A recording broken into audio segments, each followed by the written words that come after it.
Good evening. I'm the Universal Critic. I talk about whatever I want, whenever I want. And today I'm going to review the new Alfred Hitchcock biopic known simply as Hitchcock, with some fava beans and an iced tea. Yeah, I just had to get that joke out of the way because, as you can guess, this film is a biography of Alfred Hitchcock and it stars none other than Anthony Hopkins, Hannibal Lecter himself.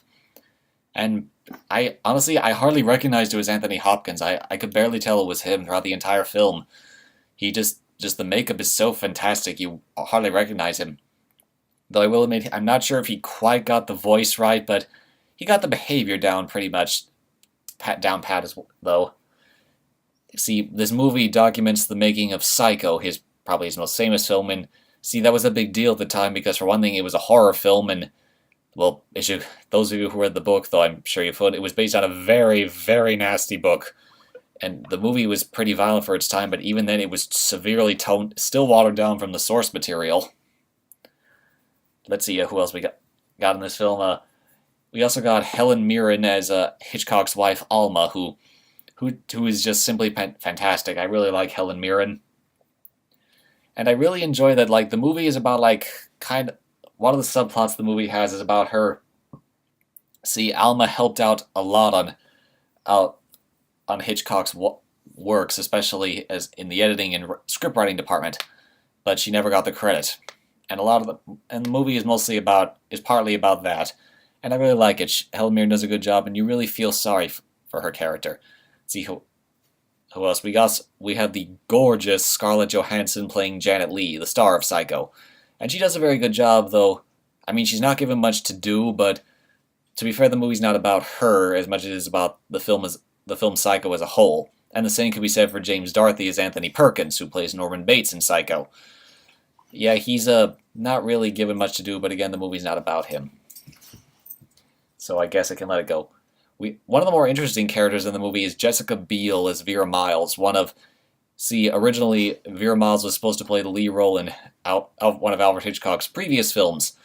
He was either Vertigo or North by Northwest, I forget which one, but she had to turn it down for reasons I won't divulge. But see, what I like about the film is how it doesn't paint Hitchcock as just some grand, perfect genius. He's a flawed man, just like everyone else.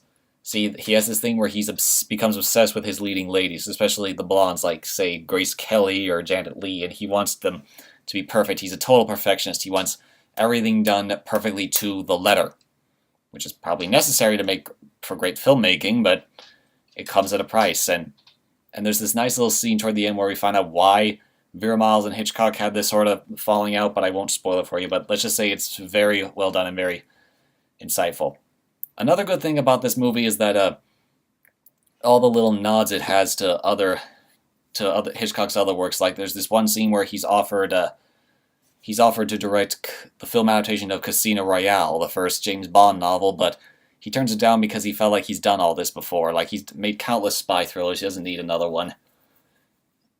And as you all know, Casino Royale wasn't turned into an official film until 2006.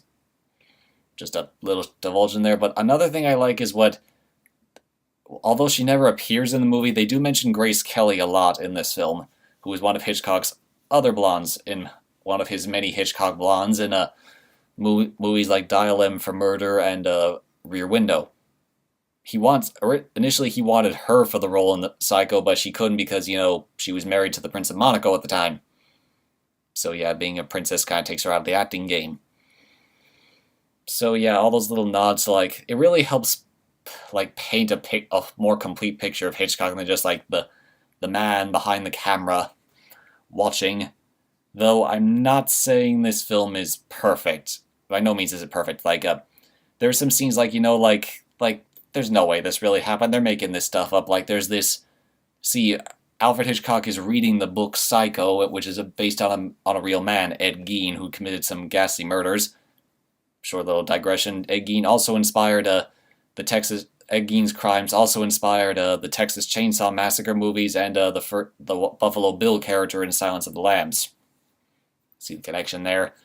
But basically, there's these scenes where he's dreaming and watching Ed Gein commit the crimes and has conversations with Ed Gein, and you're like, that's not real life. There's no way that really happened. This is Hollywood stuff. Not to say the scenes aren't done well, but they're just, like, they don't feel real. They just feel processed.